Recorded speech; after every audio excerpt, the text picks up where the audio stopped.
We're theme park families. Theme park families. We're theme park families. Won't you join us now? We're theme park families. Thanks for joining us, we aim to please. If roller coasters got you weak in the knees, We're theme park families. if you wanna find the best dessert or Take a potty break with privacy, find a coaster that is tame for little ones, or one to make you scream. we're theme park families. Everybody's at a bad baby.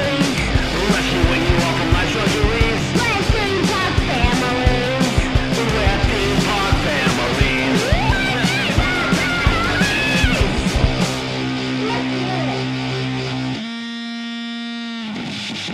Press the space bar. Yeah. Yay! Howdy folks, welcome back to Theme Park Families. I'm Adam, And I'm Andrew. and it's beginning to look a lot like Christmas. Many amusement parks have opened for their holiday events on the weekends, and reviews have been really positive so far. We've seen many reviews on Facebook and Twitter about Kings Island's event, and almost everyone has great things to say about it, even though Mystic Timbers is the only major coaster open. The lights and decorations look beautiful, and reports are that there are so many events and shows and different things to do there that even if there aren't many adult rides open, it's still been a great event. People comparing it to their old event from years ago have heaped praise on this year's event, so it's great to see. The few reports coming out from Six Flags New England and Carowinds have also been very positive. We're hoping for good weather for the next month, as it could only inspire other parks to keep their parks open through New Year's as well. We made it to Great Adventure last weekend, which you can hear about on In the Loops podcast, where we recorded a quick episode with Clint, Sherry, and Randall. We had a great time there, right, bud? Yes, we did. A lot of rides open, and lines weren't too crazy. Pretty nice weather, low to mid 50s, so it turned out to be a nice weekend. Not quite as nice this weekend, unfortunately. Nah. On today's episode, we'll be discussing our furthest trip to date. Today, to the great state of Missouri to check out 3 new parks for the first time, way back in August. Excited about these parks, which maybe our listeners aren't as familiar with compared to the parks on the coast of and in Ohio. Before we get there, though, there are a few things we needed to discuss first. A big thanks to a few of our listeners for leaving kind reviews on iTunes. First, we had MTD 6592 6592 592. That's a lot of numbers. I can't even count that many numbers. MTD stated, "Fantastic family podcast. I listen and enjoy several theme park podcasts, but this is the first one my kids actually want to listen to with me. My daughter asked to put it on every time we're in the car once a new episode is released. Great job and keep them coming." Well, thank you very much. That's great to hear, and it's nice to hear that. Yep, it just makes me smile listening to them. Yay! And we like when Andrew smiles. And then we had Grape Sly, and why grapes are lying, it's hard to know. Oh, I know the story. Who said, "Not gross like RTO." Oh, yeah. What does RTO stand for? Ride this one. Ugh. If you actually have a soul and like being entertained, then this is the podcast for you. Safe for grandma and the little ones too. Aw, RTO is not gross. It's not like grandmas can't listen to Ride This One. Yeah, there could be grandmas who are down with that kind of stuff. Yeah. Sure. There's some crazy grandmas out there. Yeah. Yeah.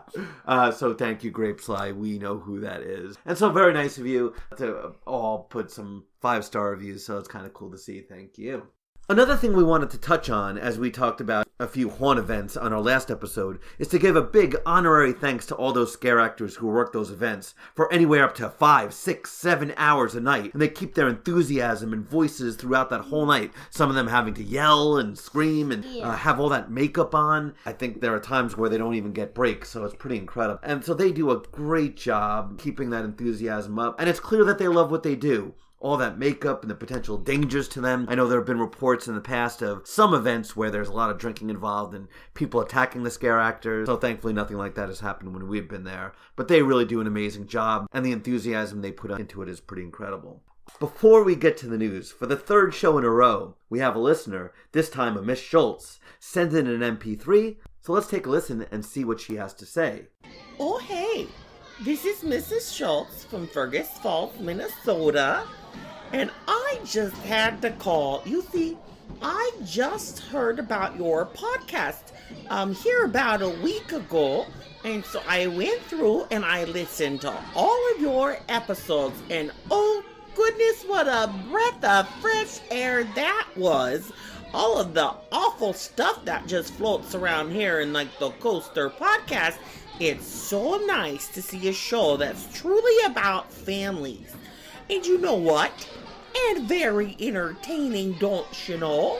That little Andrew is just so adorable. I could just pinch his cheeks right off, don't you know? And you know, you had that Angel Mike Collins on.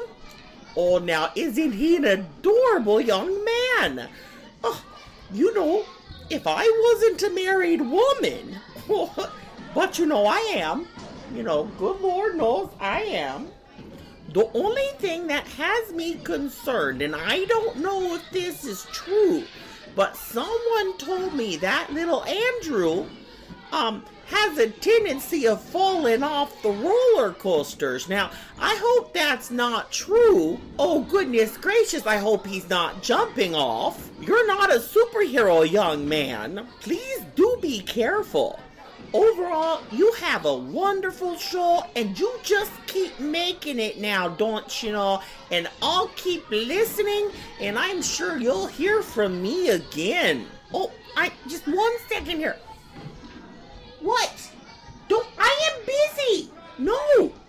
You go put that back, right? It's huge. It's huge. Go put that away now.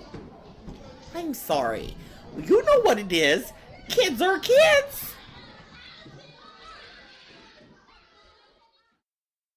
Wow, Miss Schultz, thank you so much. What a kind review. Yeah. Can she pinch her cheeks if we see her at a park sometime? Ooh, that would be awkward. Why? You don't want your cheeks pinched? Well, it's just, I don't know her. Okay, well, we'll get to know her. I mean, she knows you a little bit from listening to the podcast. Yeah. Oh, and we've heard her voice before. You know, she contributes to Coaster Radio. We actually heard her at Busch Gardens Williamsburg. She had a very funny joke about frostbite not being something to laugh about because up in her neck of the woods in Minnesota, people get frostbite all the time. Yes. Yeah, and she's been on Coaster Radio before as well. Oh, yeah, I saw her. Exactly. So you know her a little bit. Yeah. But she's right about that Angel Mike Collins. He really is a looker, but unfortunately, yeah, he is taken now. Is that true? Do you fall off coasters? Is that true? I can't give it away, but I might just fall off like 1 or 2. Okay, I would, hopefully one going really slowly. I remember she was saying that like maybe she would bring duct tape and maybe put it on me. Yeah, that's a good idea. To secure you. Yeah, you are little. The lap bars and the shoulder restraints aren't enough. Yeah, sometimes you can wiggle out of those. And interesting though, with that, she said you're not a superhero. Yeah. I thought that was kind of strange she said that. But in some ways you sort of are. You know, well, to let the listeners know a little bit about you, something recently has happened at your school with a 4th grade play. Some exciting news. No, that's pirates, dude. Well, there's a little movie and a little Disney ride called Pirates of the Caribbean, and they're kind of superheroes. Jack Sparrow, you're telling me he's not a superhero? It's pirates, dude. He jumps off of cliffs. He does. So wait, what about pirates? What's going on with that? What's the exciting news? Nothing. I don't think that's the right answer. Something happened at school with pirates. Can you please tell that story? I got the lead role. You got the lead role in what? I'm confused. What does that mean? The lead role in what? My play. Oh, your 4th grade play, and of a giant school with lots of kids, you got the lead role. No, it's only. There's thousands of kids in your school, and you got the lead role. It's only the 4th grade. Your school is not just a 4th grade. No, you mean your play is just 4th grade. Yeah. But that's exciting, being multi-talented. You're an athlete as well, playing guitar, and now you've got the lead role in your play. I'm pretty psyched about that. So that's almost like being a superhero. That has nothing to do with theme parks at all. Oh, like pirates. No, we're not. We're editing this. Oh, okay. This has nothing to do with... Oh, it does. It has lots because of No, being it a doesn't. superhero. Okay. No. All right. Okay, let's go. Well, thank you, Miss Schultz. And I don't know what the huge thing was that one of her 17 children was playing with. She was saying it's huge, it's huge. She has 17? I think so, a lot. You could hear all those kids in the background. I'm not sure how many there were. So do you have any idea what could have been the big, huge thing? Yeah. Only if the guy who's on ride this one. Hey, this is okay. All right, moving on from that.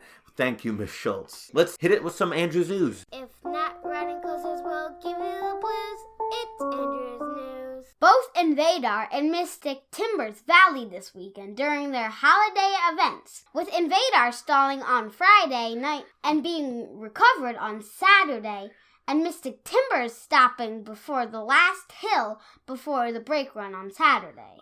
This story makes me a little nervous. A much colder weekend than it was last weekend. And you have 2 instances of coasters valleying, which means they don't complete the circuit, that they stop somewhere before it gets to the end of the ride. And then it has to be, in some ways, 2 different ways that they bring the coaster back, either disassembling it car by car and bring it back, or winching it back to the end. And so this is bad news because you wonder now if parks are going to be a lot more hesitant about having their coasters open when it is that cold. In one case, I know at Kings Island, it was snowing, so that might have been part of the issue there. So we'll have to monitor that for future events. Six Flags New England online has posted a picture of a poster teasing that Mind Eraser, their SLC, will be getting a Riddler theming overhaul for next year. After receiving new trains, restraints, and VR for this year, that's a lot of love to give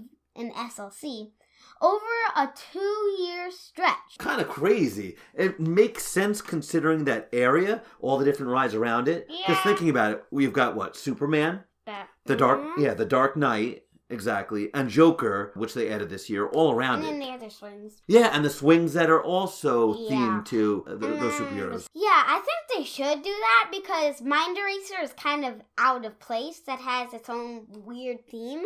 So, yeah, it would be kind of cool adding to that villain/superhero section. I think that would be cool if they did that. It would be interesting to see if they paint the entire thing. That would be a lot of money. Yeah, like we said, it already got a lot of love with its new restraints and VR. I don't know if they're gonna completely give it a little more, like with the paint and I'd love to see it. We didn't wind up doing Mind Eraser this year with the new restraints, so next year you'll definitely do it. You were a little hesitant about doing many other SLCs, but that'll make the area look that much better. So I thought that was kind of interesting that they're gonna just put that much more into it. Holiday World announced their additions for next year, which will include an elephant-themed water play area called Tembo Falls and Tembo Tides. The attraction, designed for children under 54 inches tall, will have 8 junior slides and a wave pool. All right. Interesting. Good addition for the park. When we went to the water park that one time, that water area for kids that they already have was slammed. So this is like doubling that area. Yeah. So it makes a lot of sense. I'm actually kind of glad they did this because maybe for next year, since they had a little thing, they're saving their money up for a bigger thing. Interesting idea, and that's the supposition that there's going to be something huge here in the next couple of years. We'll see. But this is a perfect addition for them. When do you ever see a junior wave pool that little ones can be in and not worrying about getting knocked down? It's a great idea for them, and that gives them 3 wave pools now. Yeah, and I'm not disappointed that it's like a little kiddie splash area. It's okay. Yeah. Oh, exactly. And it looks really nice. The great colors of them that correspond to the different colleges that a lot of them went to, as they talked about on the Ho Wo Po podcast. But it's not as good as the Lazy River Six Flags America's getting. Oh my, wow. What in the world could be as good as that? Yeah. The park also announced for coaster fans, the Voyage will be getting some love with some track work. So the first drop has already been done. Yeah. And then after it crosses back over Thunderbird on the return trip to the station. Yes, that's the part that we wanted it to. Because that whole part, I think, needs the most. Yeah. Yeah, it looks a lot better now. It's going to be interesting to see how smooth it is now. As much as we love the ride, a little smoother, that could make for a great ride. And did I even tell you what they're doing to the Raven? No. I thought I heard like they're getting new control systems. Ah, so very good. Yeah, they are for all 3 wooden coasters. They're replacing the control system. So very good. You did see that. Yep. And then there's one turn in particular on the Raven that they're also retracting. The turn near the water. Exactly, the lake turn, and so that's going to make that ride 10 times better with a smoother turn around there. So I thought they were only doing the new control system with Raven and Legends. I didn't think they were doing. And the Voyage too. So a lot of that downtime that they've had where... No, all 3 of them. All 3 wooden coasters are getting those new control systems. So a lot of that downtime where people had to be evac'd off of the lift hills, I think a lot of that will be going away with the new systems. It'll be a lot more reliable. So we're really excited about those changes coming up. They also added the new stunt show, Magic Show, Riverside Retreats premium seating at the Splash and Safari, sort of little bungalows, and some new charging stations for electric cars. So even though there's not one gigantic new addition, a lot of small things that are going to make the experience better at Holiday World. So we're really excited about that. And then next year's Hollywood Nights, they announced what the theme is going to be, as it's going to be Coaster Shack. So everyone is going to get their golf apparel out and have a great time the first weekend of June. Can't wait for that. In a twist of irony, Great Adventure's attempt at breaking the world record this weekend for the largest snowball fight was canceled due to, get this, you won't believe it, snow. Hazardous conditions caused the park to close for both days this weekend. Oh my gosh, that's bizarre. That's like having a pasta festival and having to cancel it because you had too much pasta. I don't get it, like a big snowball fight? Yeah, they had some kind of synthetic snowballs that were supposed to be very soft, and they wanted to set a world record for the largest snowball fight and invited a lot of people, but I guess the roads in New Jersey were just too hazardous, so yeah, it was going to break a world's record, and yeah, too much. So it was public that could go in and do it? Or was it just... Well, if you had a ticket and all that, so yeah. So they had just like snowballs out throughout the park? And it was going to be in one place, yeah. Oh. So...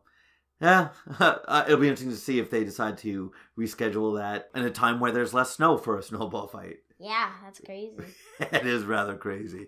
And there's Andrew's news. Dun, dun, dun, dun, dun, dun. For a new podcast, it's always a little nerve-wracking doing an interactive question. You never know how many people are going to participate, and the level of participation that we had was amazing, and we're so appreciative of that. We had a number of different forums, including Twitter and Facebook, and a couple of groups that I'm involved with on Facebook, and it was rather overwhelming. For our first TPF Quest, our question was, if you count your coasters, what were some of your most memorable numbered coasters? Or if you don't count, what were some of the most memorable coasters rides that you had overall? And I think that stretched way back from when we talked about going to Six Flags Great America. And way back then it was Goliath at Six Flags Great America was my 200th. And yeah, that's what inspired this question. So how about we get right into it? Let's go! Starting with on Twitter. First of all, we had the wait times at SFGAM Food Blog, who sent us our first response.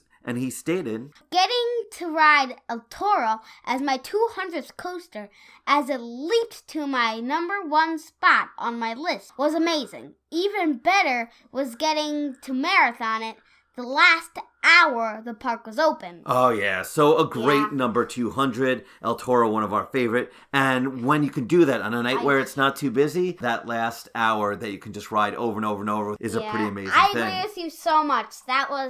That's my most memorable coaster. I think it was maybe like my 7th. Oh, yeah. But it was my first big coaster. Oh, absolutely. Okay. He also mentioned about not as memorable of a number, but just a memorable experience was getting to ride American Eagle in the snow on closing weekend. Yeah, sometimes those survival tales of getting pelted in the face by ice or snow or rain and surviving it and laughing and still having a good time is a pretty memorable thing. Next up on Twitter, we had the Chain Lift at the Chain Lift, who stated, in 1990, I was 7 years old, and I had to be bribed with candy by my older sister to ride just this little thing called Magnum XL200. Oh, tiny little thing in 1990. Yeah.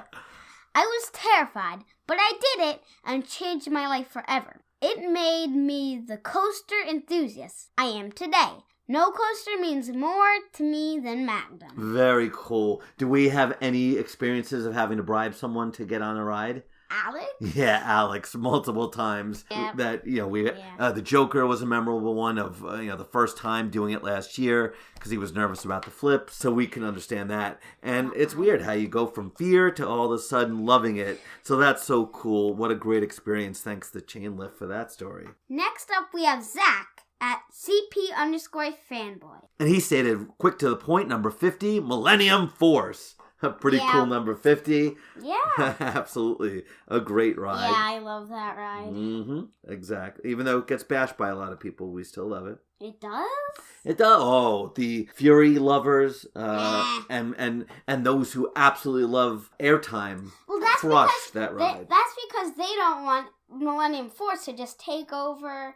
On our Facebook page, Theme Park Families, next we had Cole K, who stated, Probably my first lightning rod experience. It was the night the ride reopened, about a week after the park recall in June 2016. I walked over to the ride at around 4 p.m. and saw the glass doors open and ran over to get in line. The ride dispatched 3 trains in about 30 minutes, then closed again for maintenance. We stood outside the ride's glass doors for over 2.5 hours. On the off chance that the ride would reopen, eventually test trains went out, and the best possible sign, a train with employees at the front.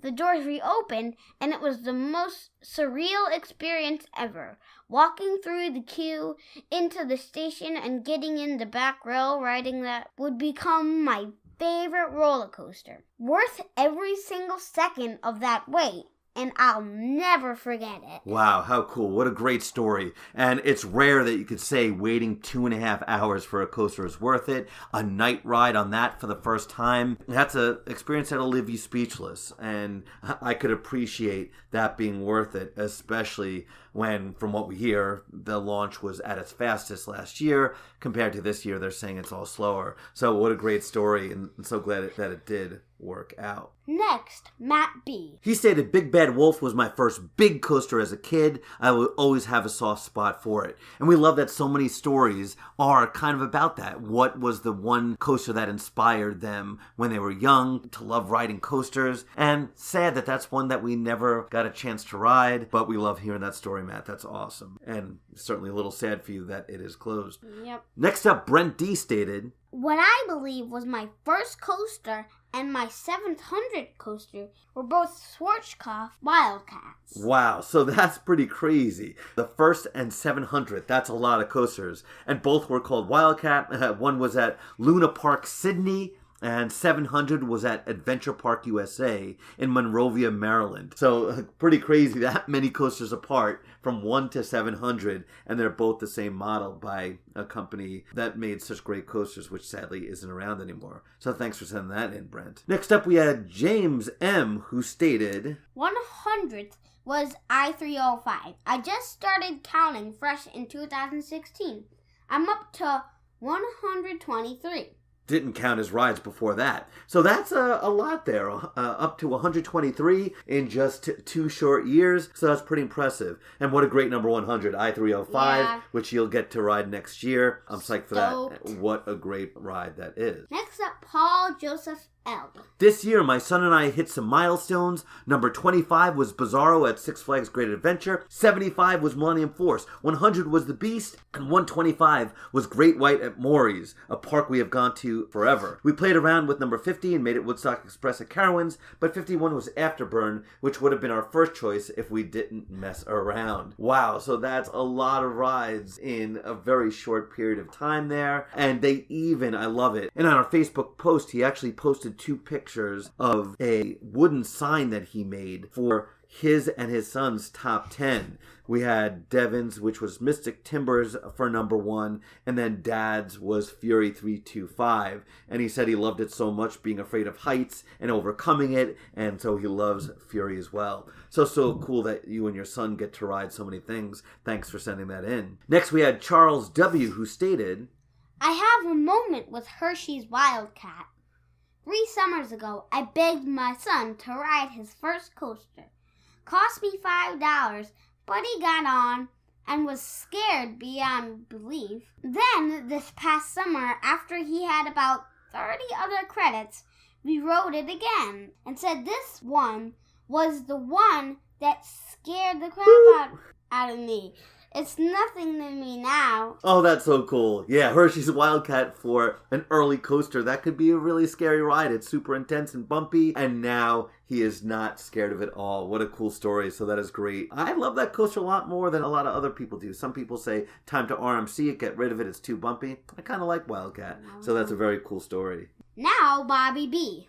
She stated probably my first ride on Cannibal at Lagoon because it featured the most hair-raising drop I've ever experienced. That POV does look pretty cool as you go up the chute in the darkness. Yes. You come out of the door and then you're just presented with a 200-foot drop, and said it was a great drop and really liked the park, and this was by far the best coaster there. And she also stated, I thought long and hard about whether it made any sense to fly almost 2,000 miles out, but she is a writer at Theme Park Insider, a little plug for her, and she wrote an article about it, and she writes a number of articles for Theme Park Insider, so you can check that out. Thanks, Bobby, for sending that in. We hope to get to Cannibal eventually. Next up, Anthony V stated, This summer my count is going to be over 100 when I take my big trip to Worlds of Fun, Kings Island, and Cedar Point. Now what roller coaster that has the most memory and dear in my heart is the Cyclone at Lakeside in Colorado. It is my first big coaster and had a lot of memory of my dad riding with me, and it was my son's first big coaster as well as I rode with him. Oh, so very cool. 3 generations there, getting to experience that together. That was not a ride I was familiar with, but he said that she's a small little classic Woody, beats you up, but you love that feeling when you're done with it. So it sounds like a really cool place, and hopefully we get there sometimes. So thanks for sharing that. 3 generations, very cool. Next, Joshua A. Stated, Fury 325 is my favorite coaster. It's what influenced me to work in the industry, and we have a pic of his first ride ever where it's just the epitome of sheer joy, both arms out, screaming, absolutely loving every second of it, and very cool that it inspired him to go work there and become a part of Carowinds. Adding to the story of how much Joshua loved that park and that ride, he found out in 2014 that they were demolishing the old park entrance for Fury and a new entrance, so he made a model of the old gate entrance and gave it to the park as a gift. The deal was that he built the model and they built the display case. 9 months of work, which is crazy, led to the start of a great connection with the park. Now it's been 3 years. I love working there so much. My model is still on permanent display in Harmony Hall, and he now has over 600 cycles on Fury. It will always have a special place in my heart. In Harmony Hall, do you remember seeing that model? It's right by the stage. It's on the left-hand side, and there's a giant model of the whole entrance. Yeah. Yep. And every time we go there, we look at that model, and I had no idea that it was Joshua who did it, so thanks so much for sending that in. Such a cool part of that story. Love it. Then we had Joe A, who stated, Maybe taking my friend on his first roller coaster ever when we were 16. It was Top Thrill Dragster in the front row. Ha ha! Wow. Now, First row. and first coaster. Now, I responded to him, that sounded like a pretty crazy first coaster. Could you imagine that being your first coaster ever? Yeah. You can imagine it. Yep, I could. I said, wow, what about easing him into something a little bit more tame? But he brought up a good point that if he didn't like it, it's over super quickly. I wouldn't want to be in the first row because then, if it's a very buggy day, then you could get bugs all over you. That is a good point. Depending on the time of year at Cedar Point, that could certainly be a little rough in the front row. We've seen lots of pictures of people with white shirts that become black at the end of a ride there at Cedar Point. And he stated that they ended up hitting another 7 coasters and loved it, so I guess it was a good first coaster for him. Next up, Trent L, who said, I would say Volcano at King's Dominion. I'd watched it on TV and seen pictures of it growing up through the years and wanted to ride it forever and finally got to, and it didn't disappoint. and I agree. A ride with 2 great launches, that is exciting. So that, to me, is a pretty memorable one as well, especially when that first opened. I can imagine how revolutionary that was. So very cool to hear. Next up, Colleen M.S. stated,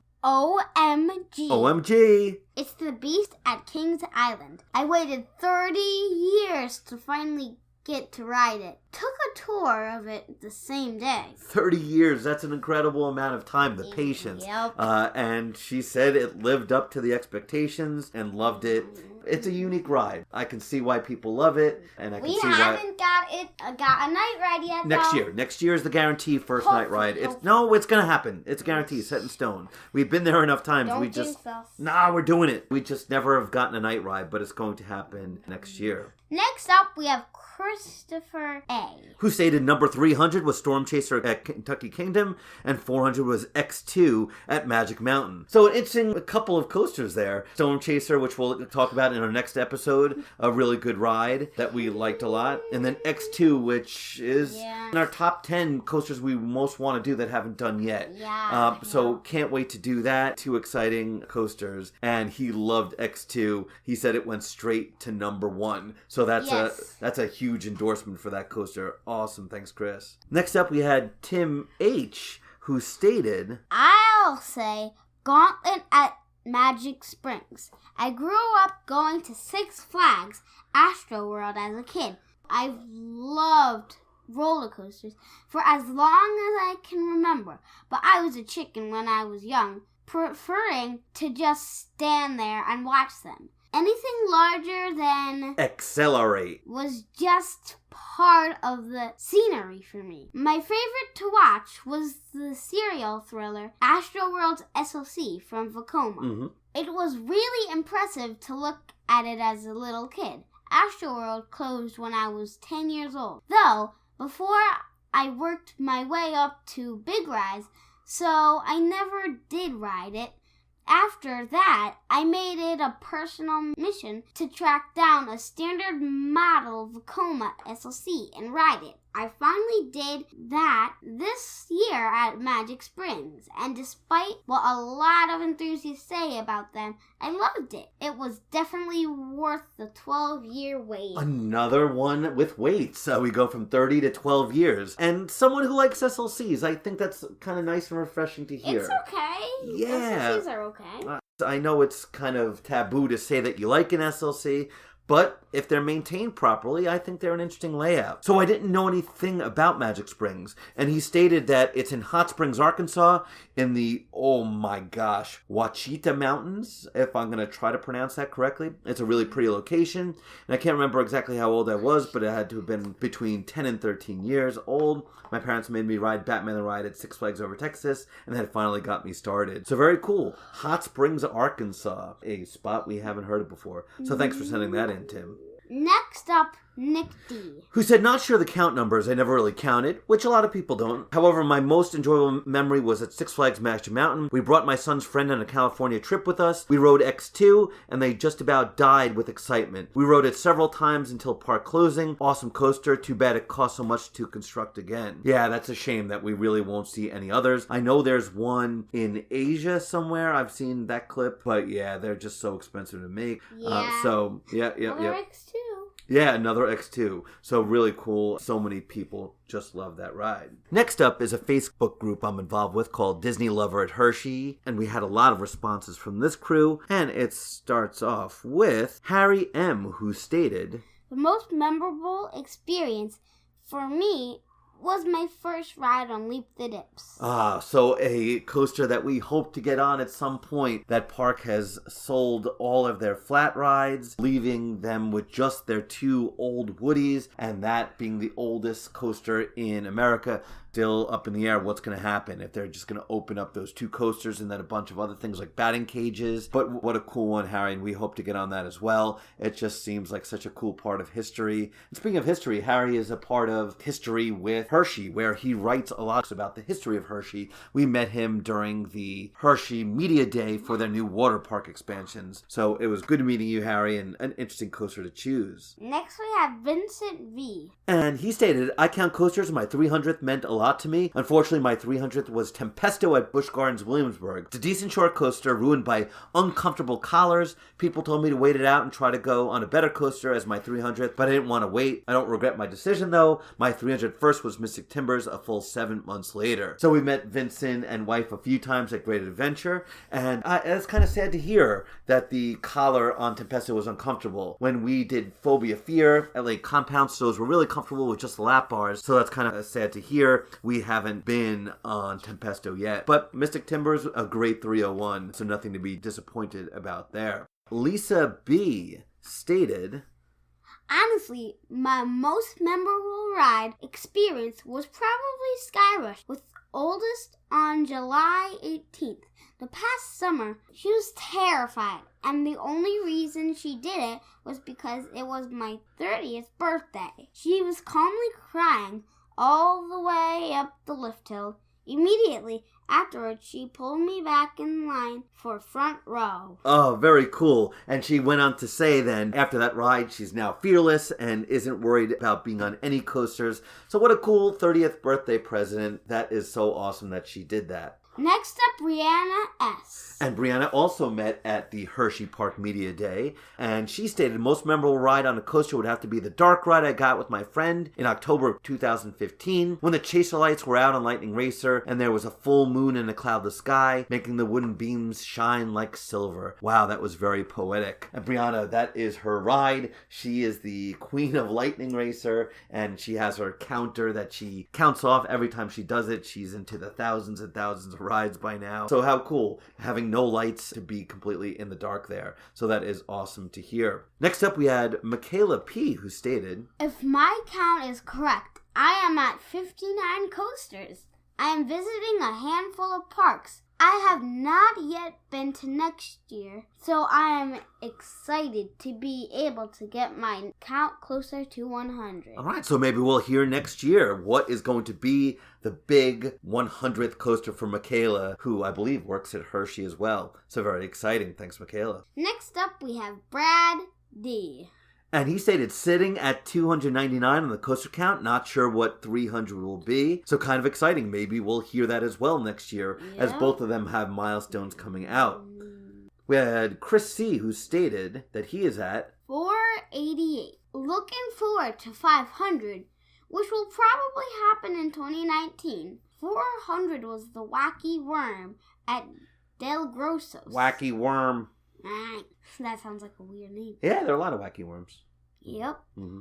Wonder what 500 will be. My favorite coaster is number 7, Batman The Ride at Six Flags Great Adventure. And that's what I love about this hobby. You have so many people who have completely different interests, that his favorite is Batman out of almost 500 coasters. Great ride, but I don't know if a lot of people would have that as their number one out of almost 500. So very cool to hear. Next, we have Kenneth G, who stated that I'm at 442 as of right now. I've always had a lifetime goal of riding 500 different coasters. It'll probably take me a few years to get to that 500th milestone coaster. So maybe we'll hear from Kenneth, who has Mind Blower as his picture. Maybe we'll hear what number...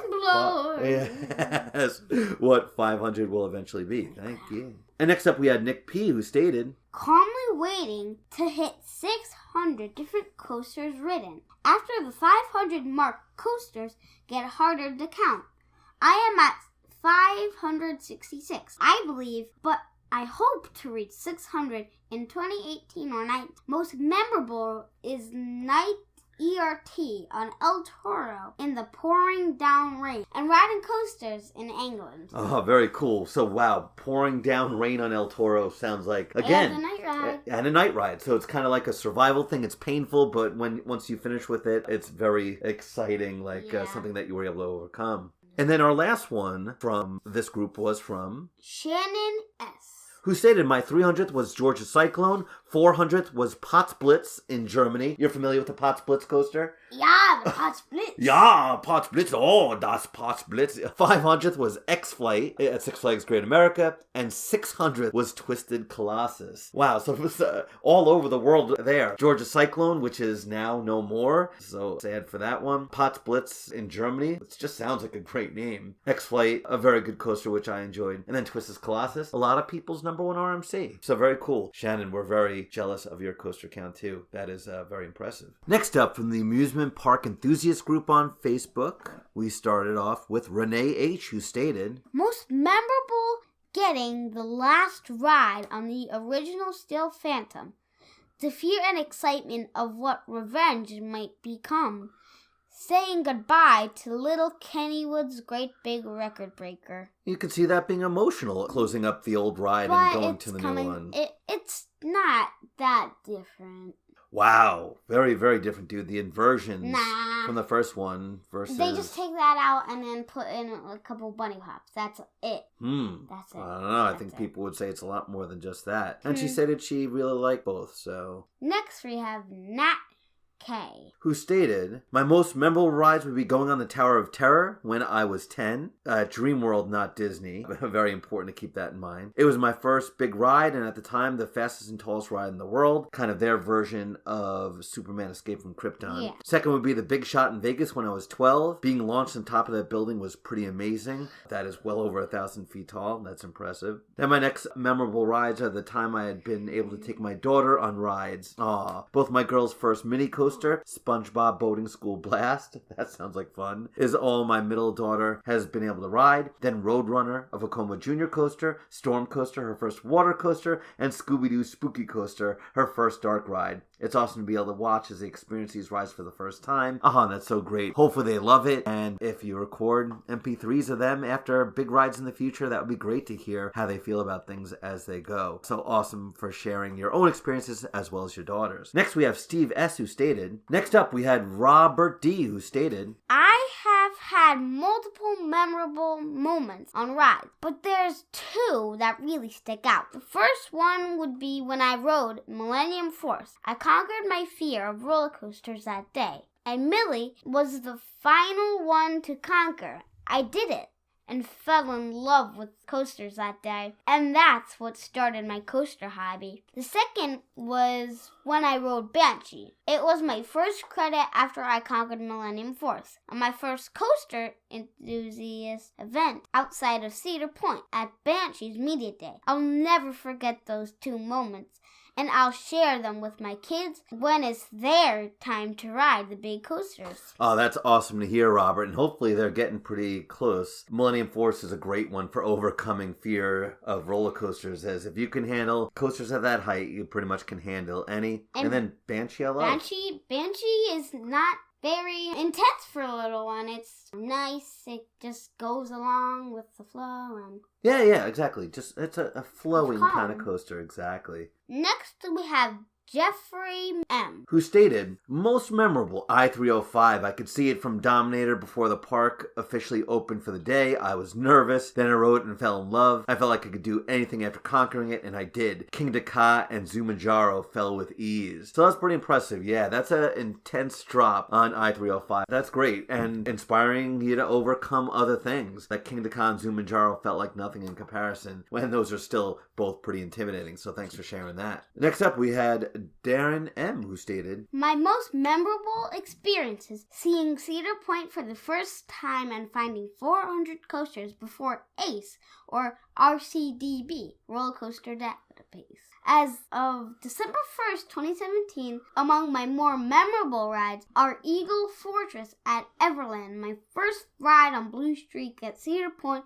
and my first big coaster, the Big Dipper, at Camden Park. Very cool. So some great coasters there, and some that we haven't heard of. Eagle Fortress at Everland, that'll be an interesting one to come across. And then Big Dipper at Camden Park, one that we'll definitely be able to do, hopefully sometime soon. So Darren, thanks for sharing that. That is awesome. Next we have Mike T. who stated, haha, Treasured is different from milestone coasters, but I'd have to say I do appreciate most of my milestones. I would say out of my milestone coaster, number 200 Thunderhead is one of my most treasured. I got to take a vacation to Dollywood with my girlfriend, and experience at that park with her for the first time was incredible. Thunderhead is an excellent and relentless wooden coaster, and is certainly a bit extra special now that I work for GCI for the time being. That's great, those kind of special coasters with someone like that. Yeah, I would definitely agree with you. Thunderhead is in my top 10 wooden coasters. Oh, interesting. Well, we've got to revise that list and see where it's at now after this year where you added so many different coasters. So I met Mike at Great Adventure with Dan the T-shirt guy, so great to hear from you, Mike. Thanks for sending that in. And lastly, we had some from our crew that we've met through Coaster Radio and a lot of those meetups and people we keep in touch with. And it starts off with the woman known as Crazy Aunt Sue, who said the coaster that's probably the most near and dear to me, but isn't one of my milestone coasters, is Loch Ness Monster. It was one of my dad's favorites and one we marathoned on many of our family vacations many, many years ago. My dad, Dan the T-shirt guy's grandfather, was the guy who started the whole coaster thing in our family. He was a diehard coaster nerd. He'd get off any coaster he liked and say, "That was fun, let's go again!" And we'd run around to the entrance to ride again. So how great is that, that she's still able to ride that? That's my favorite Arrow, and I agree with you so much. Yeah, I love that coaster. And that's great. That means so much to the family, and it's such a wonderful coaster and great to hear. She's done it many, many times, and he was a pilot that she got to ride with in a plane, and he would do flips and things like that, and it reminded her of being on a coaster. So very, very cool to hear. Next, we heard from Tony D, also known as Floppy Hat Tony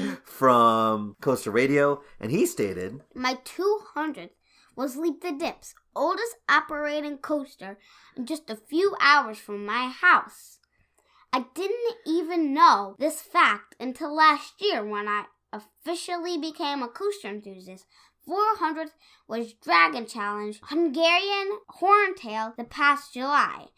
I am a huge Harry Potter fanatic, so I had to make this a special one. I rode the week before the closing was announced, so I was very lucky. Then 500th was Cornball Express in Indiana, just because I love the name. What a great name, Cornball Express. Yeah. I don't know, it's just a weird name and I guess fitting for that area. I remember they talked about it on Coaster Radio. Absolutely, because that's not too far from where EB lives. And so very cool. Great that he got on Dragon Challenge. And so weird to hear that it's only last year that he officially became a coaster enthusiast. And he's at 500 now. Yeah, he's been busy in the off season. When it's summertime, yeah, he does a lot of traveling. So Leap the Dip's awesome. Hope we get to that as well. And Cornwall Express, I'm sure sometime we'll get to Indiana Beach as well. He even had a nice little picture on his Facebook post of him standing in front of the dragons, which that site right now no longer exists as those coasters are officially gone.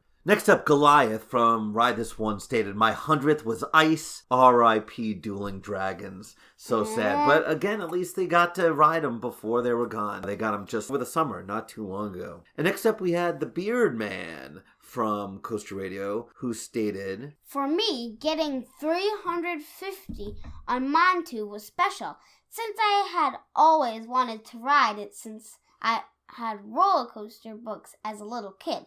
In hindsight, though, I wish I would have gotten it on Kumba. I particularly enjoyed my 250th on Gold Striker as well, just because of how awesome that ride is. My 50s are all better than all 100s for some reason. So very cool, yeah. Montu looks really special. And funny it says Kumba. You know, I've heard a lot of people like Montu better, a lot of people like Kumba better. It seems to be almost split which one they like, but both excellent B&Ms. So great to hear from that. Thanks, Beardman, for sharing that. We also had Matthew M., also someone who goes to Hershey Park quite a lot, and he said, I just wanted to answer the question briefly. I'd have to say the most memorable coaster I've experienced was Top Thrill Dragster at Cedar Point. The launch, speed, and height were the most important factors as to why it was so memorable for me. Even though it's such a short ride, yes, that leaves quite a memorable feeling. Which we'll talk about in a future episode about Cedar Point. We haven't gotten there, but you would agree. All right, last up, we have one recorded MP3 from our good buddy Brian, an executive producer at Coaster Radio, as well as one of the co-podcasters at Civil Gore Podcast. Let's hear what he had to say. Hey guys, this is Brian, one of the hosts of the Civil Gore podcast and huge fan of theme park families. And I just wanted to leave you guys a message in regards to your question you threw out there about the milestone coasters. I just wanted to actually leave it with two stories about my milestones. One of them was my 200th coaster, which was the Voyage at Holiday World. It was great because it was actually the first time I got to ride the Voyage, and it was also my 200th coaster. And a little bonus about that, which was fantastic, is as you know, Holiday World is second to none in terms of hospitality. And as I was going to the first Hollywood Nights, they actually sent out a survey. It had a bunch of questions on it. One of the questions was, what are you looking forward to most about this year's event? And I had said that I was looking forward to most about finally getting to ride the Voyage and making it my 200th coaster. So when we got there and we went to check in, they actually had a packet, that they give out, and in it contained an actual official logo sign that said Voyage 200th coaster. So they as they're so known to do, Holiday World went totally above and beyond there. And, they gave us a thing which made it even extra special that, it's big enough that it's my 200th coaster. It's the Voyage. It's my first Hollywood Nights, first visit to Holiday World. And that was just the cherry on the sundae there. It was the perfect topper. And so that was very memorable. And the second one was actually just a year later when it turned out that my wife Julie and I actually both hit 250 at the same time, and it was the Beast at Kings Island. It was both our first trip to Kings Island, and so I knew that we were both approaching it close to 250. And it was funny, it was because Julie had a couple of credits that I hadn't had yet, and she had, and I had some that she hadn't had yet. So it basically balanced out, and we timed it so that we were literally working it up. And we both hit 250, same ride, same time. So it was great, and it was pretty fun because fortunately Kings Island didn't send out a survey. They didn't know we were coming, so I had to make my own sign. So Julie and I actually made a little sign, and we, they were still, the ride-ups were fantastic. They let us take a picture in the front seat holding the sign, so that was which was another great memory. So so the milestone coasters are, it's so special. And it's funny because I really didn't start counting until last few years, so I probably, I'm not even sure which order I hit 100 or 150 in, but at least 200 and 250 were pretty memorable. So hopefully talk to you guys soon, and just a fantastic job you guys do in the show. I love listening to it and can't wait for the next episode. Talk to you later, guys. All right, so Brian, thanks so much for sending that in. Two such famous, important wooden coasters in America, with 200 for Voyage, 250 for the Beast. So those worked out pretty well. Not surprising, that story at all about them making up the sign for you and probably making a big deal of it in the station. So that's very cool. Yeah, and that's just typical for Holiday World. That's what they do. That's probably what they'll always do. Absolutely. And then the Beast that you got to ride with Julie for number 250. So that's great. And such a memorable coaster, whether you love it or not. So that's excellent to hear. And again, thanks for the kind words. Great hearing from you. So we had been planning our trip to Missouri for a few months with our buddy Slater from Ride This One podcast. We were really excited to get to some new parks and hang out with our good friend who lives so far away from us. So on the way out west, we stopped near Columbus for our first night break, and then ate lunch with our meal plan at Kings Island, a kind of cool place to stop, get some lunch with our meal plans and take a ride on Mystic Timbers before continuing heading on west. We then spent the next day and a half at Kentucky Kingdom, which we're going to talk about on our next episode, where we got to hang out with our friend Tom, and the drive from Louisville to St. Louis. I don't know if you remember that drive, but holy cow, was that flat and boring and rough. That just felt like it took forever. Not a lot to see there. And it was so sad. If you remember, we passed the exit for Holiday World, and we saw a sign for Santa Claus. It was like, oh, we wish we could stop there, but we had to move on, unfortunately. But we'll be back there in June for Coaster Shack, so we're excited about that. So driving past St. Louis for the first time, we went past that arch. And did you know of the arch before that? Well, yeah, it was familiar. I think I've seen it in pictures and stuff. I don't know a ton about it, but I know it's there. Yeah, and so just to go as close as you get to it on that highway going through St. Louis, it looked bigger to me in person than I thought it was going to be. So that was kind of a neat landmark to see. And then Six Flags St. Louis was about 25 minutes further west from there. And we went on the Saturday night for a couple of hours before we needed to head further west to get to Slater's house before it got too late.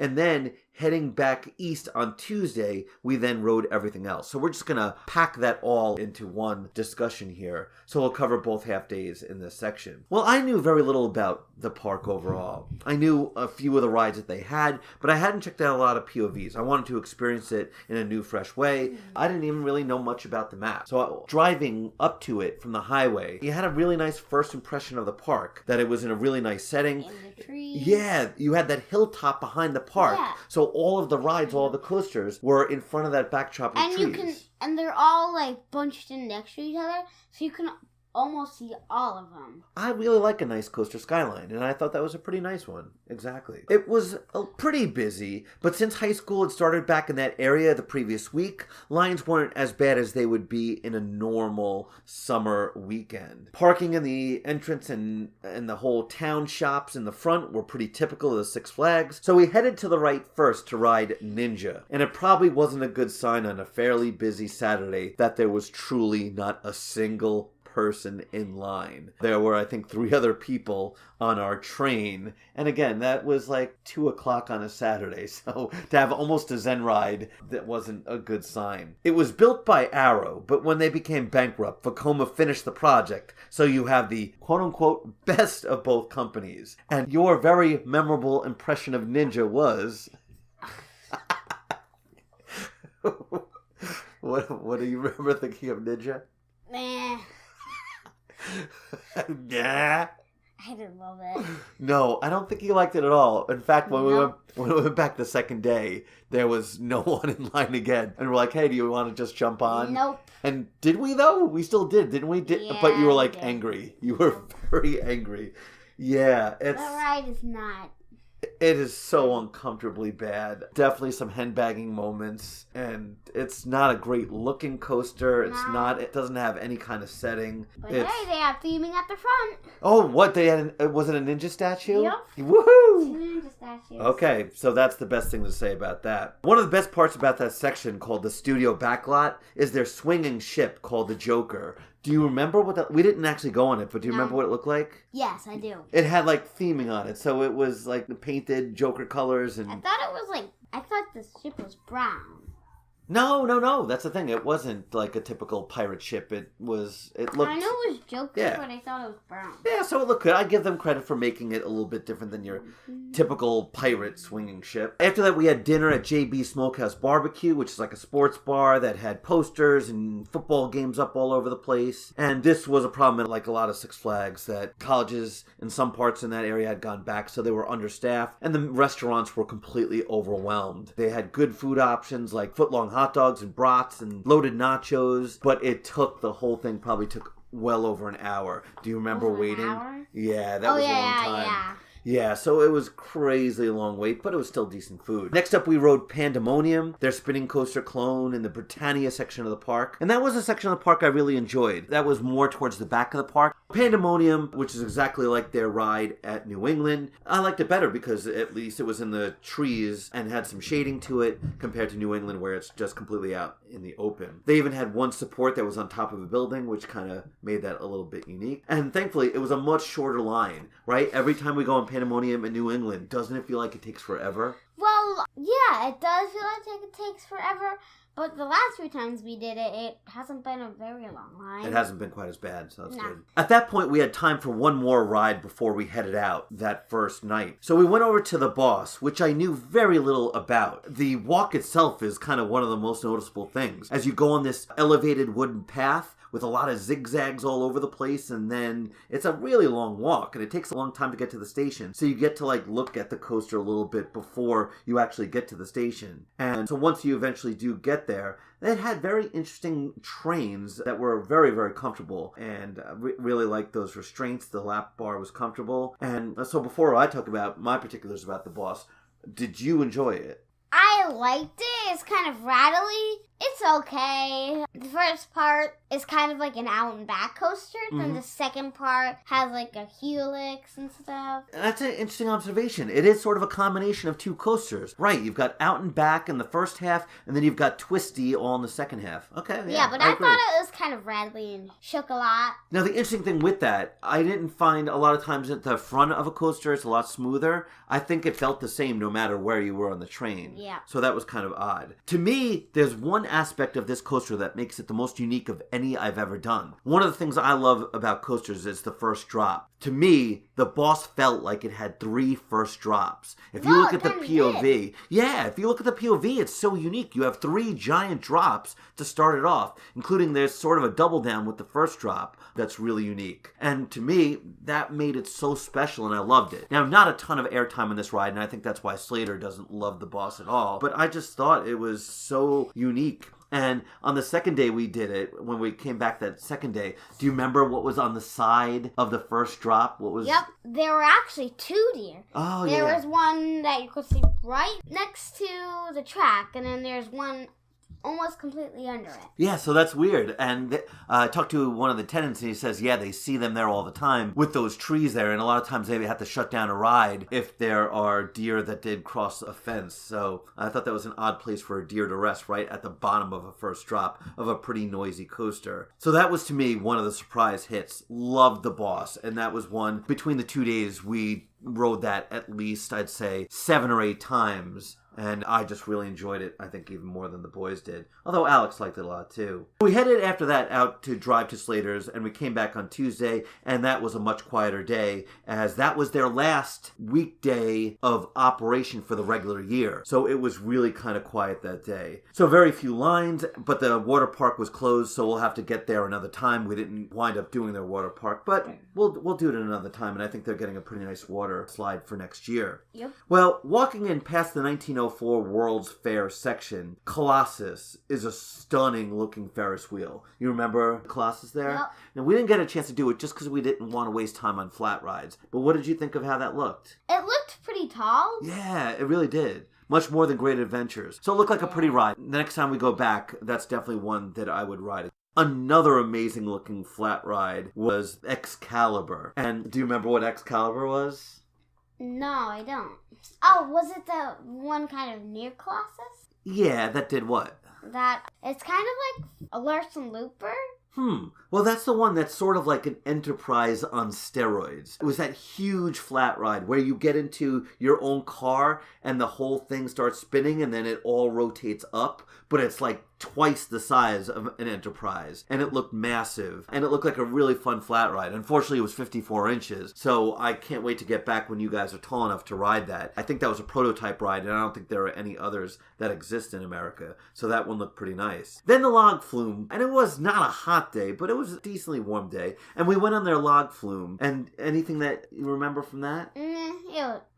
I didn't love it. Well, there weren't any big drops at all, but I did like the fact that, like Kingston Minions, it was in the woods, and there was that one section that was unique, where you're going downhill at an angle. It's not a drop, and it's not just a flat section, but you're kind of cruising downhill. For a log flume, I thought that was pretty unique. And again, you didn't get too wet, so I kind of liked it that way. We also did our first Sky Screamer backwards, and to me, it was surprisingly forceless. Yeah, Whether they slowed it down a lot, because you were backwards? Yes, it slowed a lot. Okay, so that was it. And then it was just uneventful, and I didn't think it added anything to it. One of the longest lines of that day was our next coaster, when we did the Screaming Eagle, which is in the back of the park, set against the hill. And unfortunately, they only had one train open. So that line was way longer than it needed to be, with only one train running. I wish they had another open that day. So what did you remember about Screaming Eagle? I really liked it. It was a fun Woody. And it was good coaster. It was pretty long, which is nice, and that backdrop behind Boss up against the woods made it a pretty looking coaster.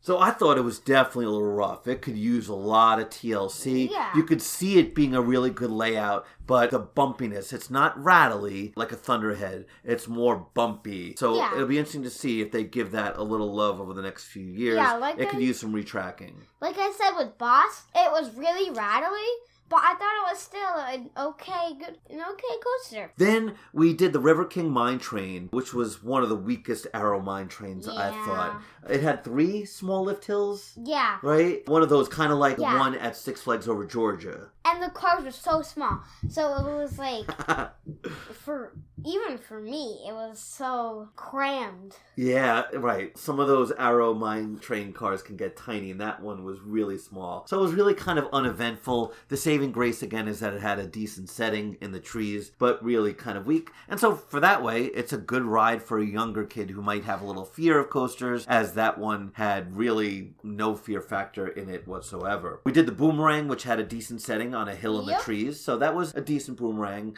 A little nerve-wracking since that was the one that had derailed, I think, 2 years ago. But, just to get the credit, we did it. One thing we didn't do was the Superman Tower of Power there. And at that point, Alex hadn't started doing drop towers yet. I think now he would do it. The one thing I thought was interesting about that is how it looked like the drop tower was almost in the midway. Yeah. It was so close. So close. So, and it's weird. Usually they're set back a little bit, but that was... Yeah, so like if someone dropped a hat, it can just fall on you. It would drop on you. Yeah, next time we go there, we'll definitely do that one. And as that was only 48 inches, so we could have. The Tommy G. Robertson Railroad. We like to, ride the steam train engines just to get a view of the park. And I like those type of trains because those are the ones that actually have settings where they have shacks or something. Yeah, a little bit of theming, right. That's right. And I'm glad you remember that. It was like the old movie set kind of theming, sort of near Batman back there. Batman. Yeah, they had some like wooden shack sets in there. Around Yeah.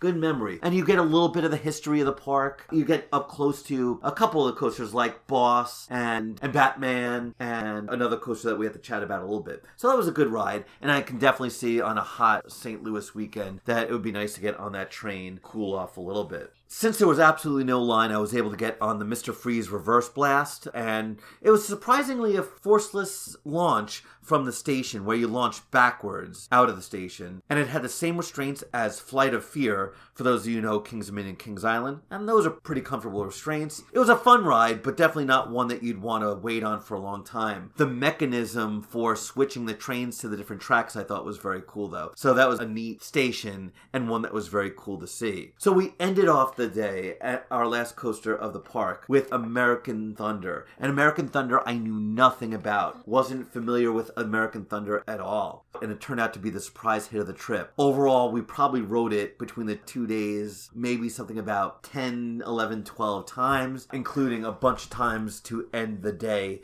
where we just didn't get off. And again, this is one of the nice things about Six Flags, that they'll just let you stay on the train. A couple times we had to change rows, but it was great to be able to stay on it as many times as we did, and the crew was very cool about it. So what did you think about that layout? I loved it. It's definitely a super small footprint. It goes in and out of itself. It's just a great coaster that just doesn't stop. For a GCI, I was shocked that I really didn't know more about it. It is very compact, as you said. It's got a ton of bunny hills on it with small airtime moments. Yeah. And some head choppers, too, since it weaves in and out of itself. Yep. But crazily smooth, very re-rideable, and it's just not talked about enough. It alone was one of the great reasons to go there. So along with Kings Island, in terms of woodies, they have 3 pretty solid wooden coasters at Six Flags St. Louis. I would say American Thunder was probably my favorite there. Yeah, I would still agree. As much as I love the Boss and how unique that was, American Thunder was way more re-rideable. The Boss, with how rattly it was, we did it once, I think, about 4 or 5 times in a row. I don't know how many more times I would have liked to have done it than that, but that coaster was terrific and just super smooth. It's like they had retracked it recently. So one of my favorite GCIs, undoubtedly, even though it doesn't get talked about too much. We didn't do Batman, of course. We're not tall enough to do Batman, but I've done that before at other parks. Shoot the Chutes was closed. That's the one in the back of the park. If you remember, it was by Skyscreamer. Completely shut down. But a nice setting there in the back of the park. Their river raft ride was completely drained. And completely closed. I don't know how long that had been closed for. We didn't do Fireball. We've had enough of those. Yeah. Battle for Metropolis we didn't do either, since we had done a Great Adventure. They've also got a really nice big stadium there that seated a lot of people. A band named Mercy Me, who I think is a Christian band, was there, and the place was packed for it. And it's just odd thinking about the park that it does not have a chain lift hypercoaster. There really aren't many Six Flags parks, or Cedar Fair parks for that matter, that don't. So for a big park like that, you have to think at some point they're going to get that ride. Mr. Freeze is sort of like that, but otherwise... But it's not a chain. But yeah, they don't have it. Overall thoughts of Six Flags St. Louis. What did you think? I thought it was a good park. It's not quite a Six Flags America park, but it's not quite a Six Flags Great Adventure park. It's one of those parks that is kind of in the middle and just a good overall park. I think that's a great way to put it. Middling Six Flags kind of park. The service, they were pretty nice ride attendants, whoever we talked to. The food lines were forever, but that's kind of typical, especially at that time of the year. Thought the setting was nice. Only the front part of the park is kind of devoid of trees and a little bit more barren and lots of blacktop. But I like the setting a lot, and it's a really good ride selection. Oh, we also did... That's right. We also did Spinsanity, and that was their new ride within the last couple of years. So Spinsanity was pretty good. I have pretty good things to say about Six Flags St. Louis. I could see if lines are long on a brutal 105-degree St. Louis day that could be a rough park to walk and to stand in some of those lines. But overall, I have good things to say about that park. I really enjoyed it. Our second part of our Missouri trip, we're going to talk about in our next episode. We had so many people participate in our interactive question that we'll extend that trip. So next time we'll talk about our trip to Oceans of Fun and Worlds of Fun in Kansas City. We'll talk about the brilliant Silver Dollar City in Branson, Missouri. And then we'll talk about our time at Kentucky Kingdom, our day and a half there as well. So our ride of the day for this episode is going to be... Drum roll, please. The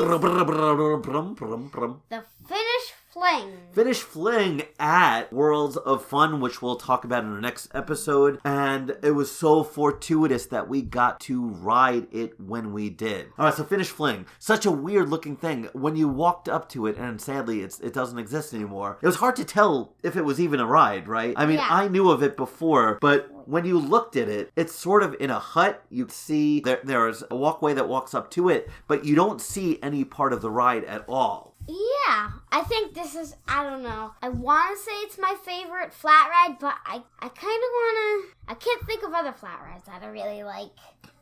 If you consider a drop tower a flat ride, then... It's my most unique flat ride. Yeah, and so when we went with Slater, he decided to sit it out. He's not a big fan of spinning, and nor am I. Like, we did the teacups at Holiday in the Park with Clint and that whole crew, and I never do teacups, but I decided, okay, I'll do it this time, and we didn't spin it, at least who I was riding with. Yeah. So I'm not a big fan of spinning. Now, I knew what this ride was, that it was one of these spinning rides, but I'd never done one before, so I decided to go in. When you descend into it, and you go inside, you have to make sure that you don't have anything that can fall out of pockets. And it was weird how industrial this ride felt. It had these cream white walls with texture on it. It definitely had a feeling that it was kind of old. And so this is the kind of spinning ride where the floor drops out. So you start spinning, and I'm just trying to focus on one spot on the wall so I don't get too dizzy. And then what was it like to you when the floor dropped? So it's basically like a swashbuckler.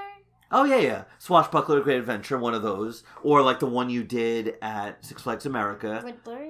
The Riddler, yeah. So it's basically, so you're chained to the wall without any restraints, and then the floor just drops, and you're hanging onto the wall without any restraints. It's just the air pushing you against the wall.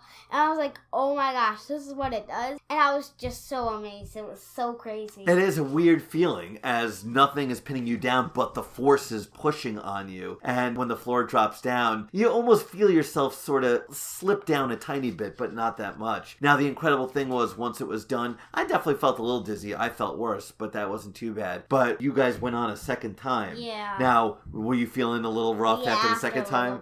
Yeah, I mean, you are moving so fast. And so it wasn't until 2 weeks after that we found out they were closing it down for good. So I was so glad. There really aren't many of them. Yeah, they did a charity final ride for it right at the end of the season, and it's done. I think there's one other somewhere else, but there aren't many of that style. They should bring them back, because it's really fun. It is, yeah. I don't know if everyone can handle that kind of ride. We should make one in our backyard. Whoa, okay, well, you can work on that. I don't know how often I'll be riding it, but a cool addition of our ride of the week. Finally, we have our tip of the day.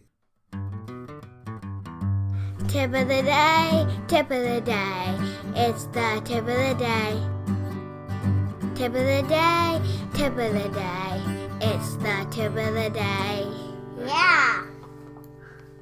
All right, my quick short tip of the day, which seems ideal for this time of year, is if you're going to one of these holiday in the park events, bring a balaclava to cover your face to ride the coasters. As much as you can bundle up with coats and hats and gloves, it's also nice, especially if there's any hint of rain/ice, snow, to have your face covered. So a balaclava at this time of the year can really be your friend. People might not be able to tell who you are, but at least for that ride, it'll make you a lot toastier. Well, thanks for joining us for this episode of Theme Park Families. We hope that everything is fine for people in California, that all those fires stays in the grasslands and no one else has to lose their house.